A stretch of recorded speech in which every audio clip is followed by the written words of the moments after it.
Some economic reports just came out, and I wanted to break this down for you guys so you guys can take a look and do your own due diligence. But overall, the NASDAQ market looks very bullish today with consistent higher highs and higher lows. Again, market's already overbought, especially after yesterday's performance.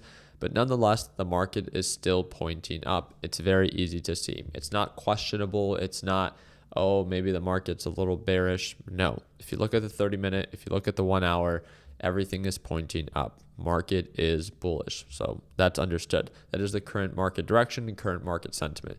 We're trading above the moving average and trading above the EMA. Now, again, can this ultimately change? Of course. In the 30-minute, if we begin to pull on back, break below the EMA, then break below the moving average, that would be a break of pattern. And then we could enter a nice little, sell-off if that opportunity ends up presenting itself.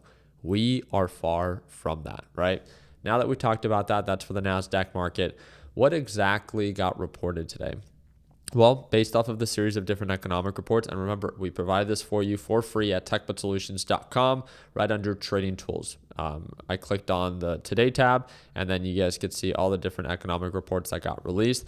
These are the forecast here on the middle column, and then the actual report that came out. The first thing that I want to talk about is the building permits. Building permits came out at a little bit lower than what was expected, 1.47 million versus the expectation of 1.475 million. So again, just very slightly lower. Really didn't affect the market much because again, this came out 1 hour before the market opened. So if we look at this on the 1 minute time frame from when this report actually was released, that was at 8:30 a.m. Eastern time, and you could see there was almost no movement there. So NASDAQ market was not really affected by that report.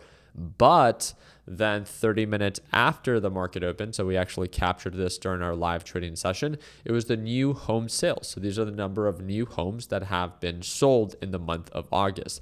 And we could see that a total of 716,000 with the expectation of 699 were actually sold. So much more than what was expected to be reported for the month of August. And then month over month, we saw a decline of negative 4.7%, and the previous was a 10.3% increase. So that wasn't necessarily the best one, or the best report, but it wasn't the worst. The actual new home sales total, what was reported, actually came out to be higher at 716 versus 699,000. So again, that does support the case that, hey, maybe we aren't slowing down. Maybe this is the expectation that the Federal Reserve was going to cut interest rates. Rates should begin to drop and more people encouraged to buy or less fear to buy. The market reacted in a positive way when this report was released. Remember, this was 30 minutes after the market opened, which is right around 10 a.m. Eastern time. So from when this report was released, we entered this nice little upswing and we rallied. We peaked at 487.79, and it kind of looks like we're taking a downturn as of right now. Again, market even for the day is very bullish. We're kind of just trading sideways. Remember, lack of progress on the upside doesn't mean that we have to pull on back. So let's make sure that we're aware of that. But on the 5 minute time frame, again, you can see that we're seeing a little bit more signs of consolidation. And I think it's a little bit more clear to see the pullback potential if and only if we actually begin to pull on back. And on the 30 minute time frame, it just shows you how incredibly bullish the market still is, right? And just like a few weeks ago, the market was bearish and it almost felt like everything being reported and released just led to more negative market sentiment, right? This was during the time of the lower highs and the lower lows. It was a downturn for the market. We were trading below that moving average. It was, again, consistently selling off. Even though it would have some days where it would try to rally, it would sell off, right? There was more selling pressure than there was buying pressure.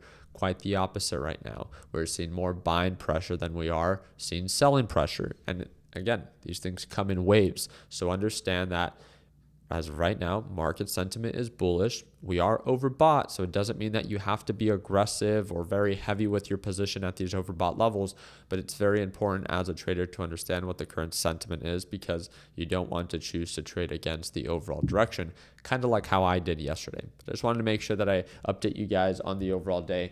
Remember, we saw that very quick change of direction that I got caught on the wrong side of a trade on. But then again, that's what trading is, right? Can never be perfect. There's always going to be mistakes that are being made, and that's why I'm being extra cautious and careful today and waiting to see if the market does pull on back. If I see active progress on the downside, then I'll choose to take maybe a quick little short position. But other than that, as of right now, market's very bullish. I would rather stay cash. I don't want to buy at these overbought levels. I'd rather stay cash and just wait for the next opportunity to present itself. So I'll make sure that I keep you guys posted. Remember, if you ever have any questions, feel free to comment down below. And if you want to tune on into my live trading session tomorrow, that's the second link in the description down below. Like always, let's make sure that we end the year on a green note. Take care, team.